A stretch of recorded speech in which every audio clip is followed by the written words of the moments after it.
Ito guys, pausok-usok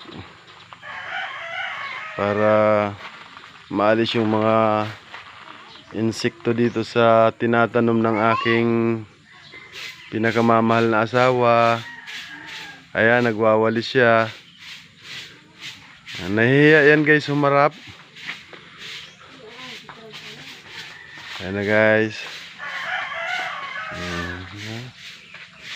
Maaliwala sa paningin pag namumulaklak yung mga orchids ko.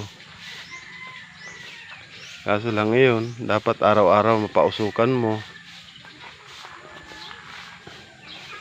At ito lang sa tapat ng bahay. Jen, alian na ini Jen. Jen. Hello. Ayan guys. Maglalaga kami ngayon ng